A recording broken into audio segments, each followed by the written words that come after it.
고치라는 자로. 안녕하십니까.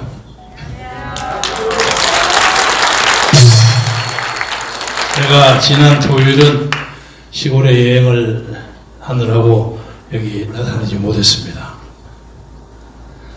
지금부터 2주일 전 토요일 날 오늘 이 자리에서 그러니까 4월 18일 선거가 실시되고 3일 후에 72시간 후에 제가 이번 선거는 완전 조작이다 하고 선언한 바가 있습니다. 그 후 2주일 동안에 여러 가지 사건이 많이 벌어졌죠. 이것이 조작이라는 것이 거의 확실해졌죠. 그래서 하느님이 무심치 않구나 하고 생각합니다.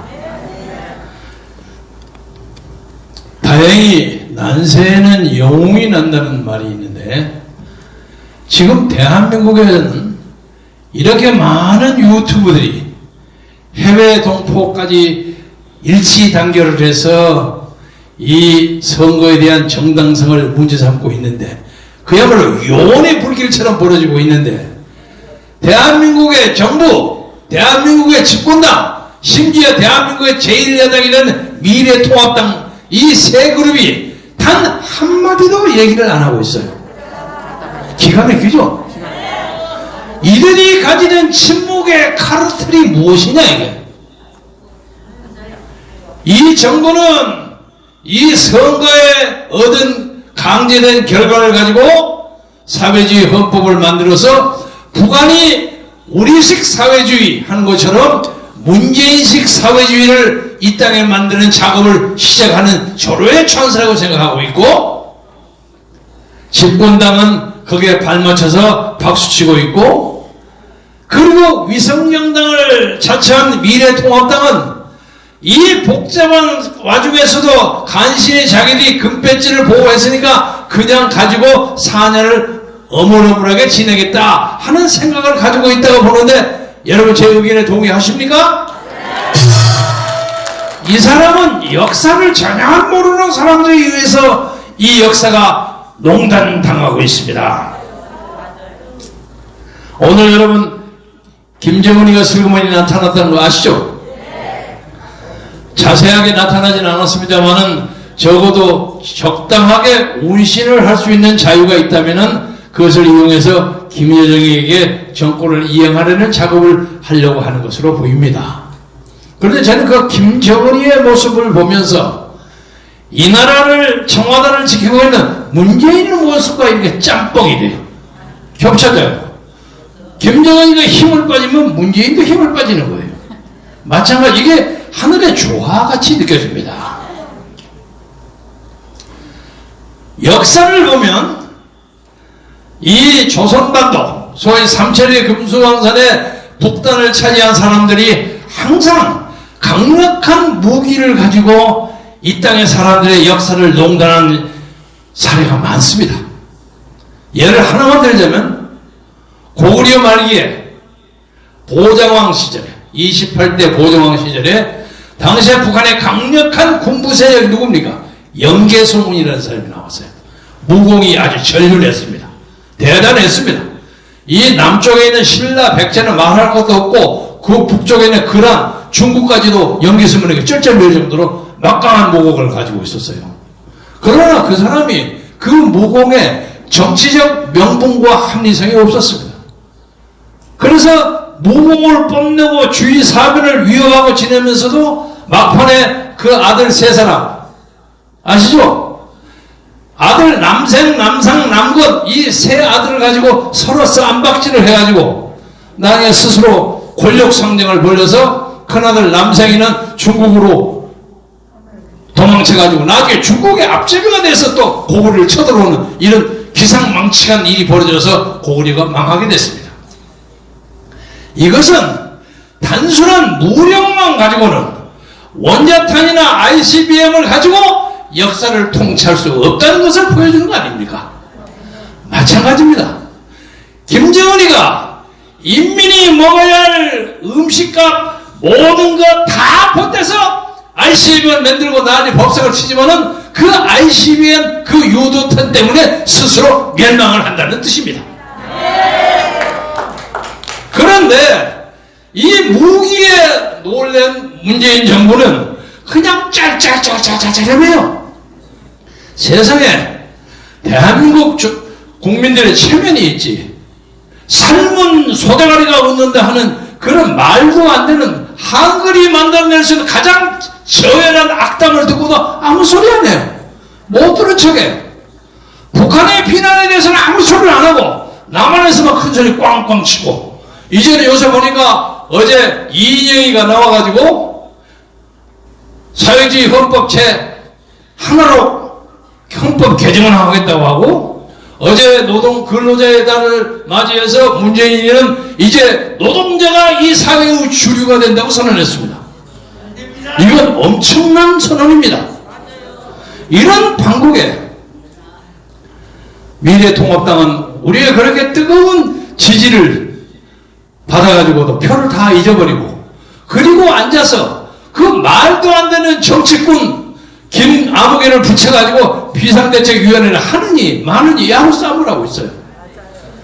누가 비상대책위원이 되든 누가 정당 대표가 되든 그거야 우리가 상관할 거 없지만은, 적어도 그 많은 당선자 중에서 단 한 사람도 내놓고 이 선거 부정에 대해서 지적한 사람이 없고, 원내대표 출마를 하겠다는 사람도 내가 원내대표 되면 이 부정선거를 가지고 끝까지 물고 늘어지겠다 하고 선언한 사람이 한 사람도 없어요.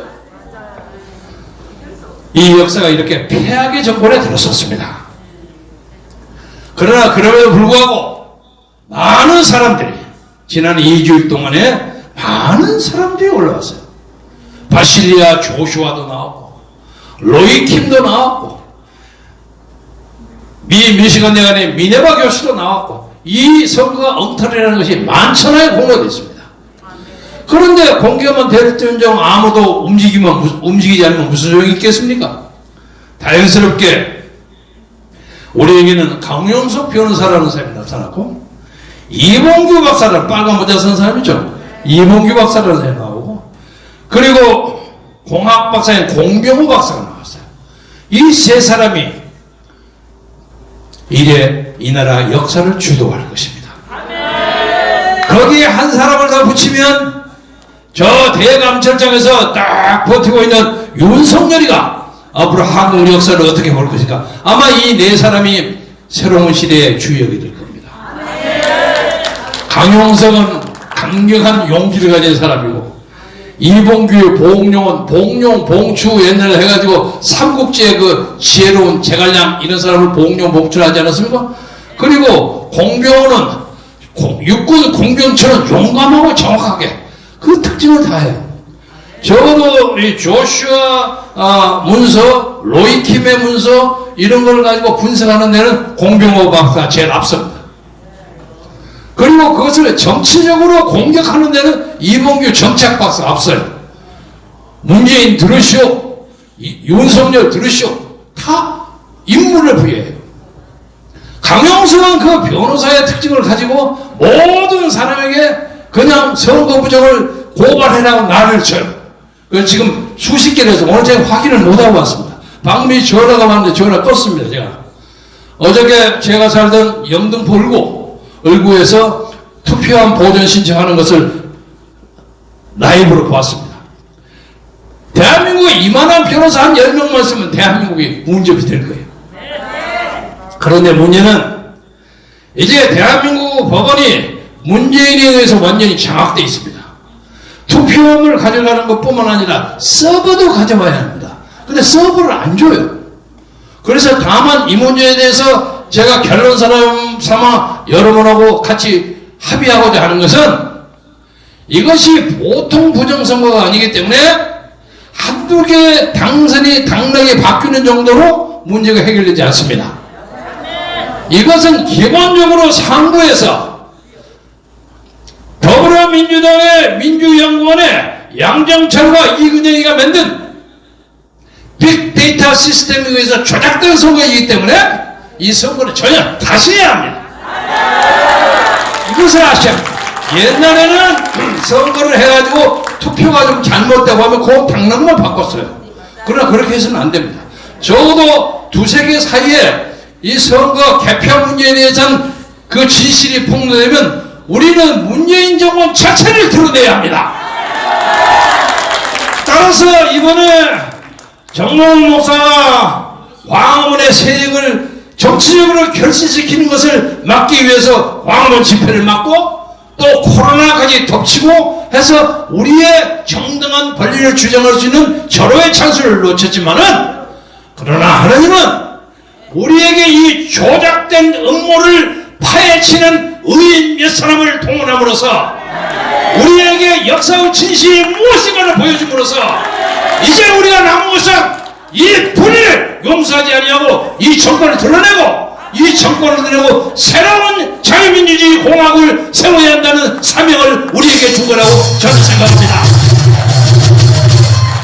따라서 7분 넘었어요? 말씀을 마감하자면 말을 기면 좋지 않아요.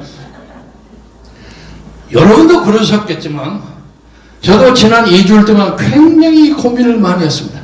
어떤 거라면서 대한민국 사람들은 이렇게 거짓말 조작을 할 수가 있는가? 세상에 지금 2020년 한국의 제너럴 일렉션 국회의원 선거는 앞으로 수십 년 수백 년 동안 전 세계 정치학자들에 의해서 논문 연구 대상입니다. 어떻게 민의를 왜곡하고 어떻게 세계 대 세계하고 하나를 딱 저쪽으로 돌리고 하는 그 코딩한 바, 이것을 만드는 아마 심플 케이스로 연구 대상이 될 겁니다. 부끄러운 일입니다. 또 하나, 저처럼 좀 나이가 들어간 사람들은 선거 조작인지 뭐니 해도 잘 몰라요. 왜냐면 이 양반들은 아날로그 시대, 여러분 아날로그 시대 아니죠? 똑딱똑딱하고 공병호 타이프라이터 치던 그런 시절, 그거 돌리는 거 잘 몰라요. 저는 다만 외국에서 오래 쫓겨가서 살다 보니까 컴퓨터 만지는 걸 좀 압니다. 그 솔직히 말해서 간단한 조작은 저도 할 줄 알아요. 저도 압니다. 그래서 적어도 컴퓨터와 IT에 관한 한 저는 한 40대 후반 50대쯤 됩니다. 압니다. 그런데 제 또래 평소에 다 동주로 삼았던 사람들이 이거 말도 안 되는 소리라고 자꾸 이러니 명사자하고 싸움할 수도 없고 아주 갈등이 많은데, 그 중에 아주 젊은 사람이 멋먹고 떠드는 사람도 있지만 그거 빼버리고요. 오늘 계기로 해서 제 가까운 수십 년의 동지들이 IT 문제에 대해서 평소에 관심을 가지지 않았다는 것을 조용하게 반성하면서 전혀 말도 되지 않았다 하는 얘기를 계속함으로써 우리 우파 국민들에게, 자유민주주의를 사랑하는 우리 우파 국민들의 그 사랑과 기대를 더 이상 저버리지 않기를 진심으로 바람하지 않습니다. 여러분 대충 누가 하신지 아시겠죠? 그리고 더 욕하지 마세요. 욕하지 말고 조금 있으면 이래 보니까 이런 거 넘어가더라고. 슬그머니 넘어갈 때 너 옛날에 이렇게 얘기하지 않았냐? 이렇게 얘기하지 마시고 다 같이 가야만 됩니다. 그래서 이 자유민주주의 사람들은요, 결론서만 말씀드리자면 자유민주주의라는 게 굉장히 좋은 보화인데 이 보화를 가지는데 희생이 너무 적었어요. 예를 들면 영국을 예를 들자면 강력한 국왕에 있어서 무슨 민주주의가 무슨 개 나버리냐 아우성 쳤던 사람들에게 시민들이 강력하게 나타나가지고 1215년에 마그나 카타를 만들었어요. 그리고 그것이 쭉 와서 1689년에 명예혁명, 그리고 1789년에 불란서 혁명, 1776년에 미국 혁명, 이리까지 수많은 세대 동안 희생당하고 피 흘리고 그리고 이름 없이 죽어가고 자유를 위해서 목숨을 바치는 수많은 사람들의 수세기에 걸친 투쟁이 있었기 때문에 오늘의 미국의 민주주의가 있는 겁니다. 그런데 우리는 거저먹었어요. 물론 6.25라는 민족적 재난이 있었습니다만 말할 수 없이 큰 재난이지만 그 사람들이 수세기 동안 했던 그 재난에 비해서는 아주 턱없이 적습니다.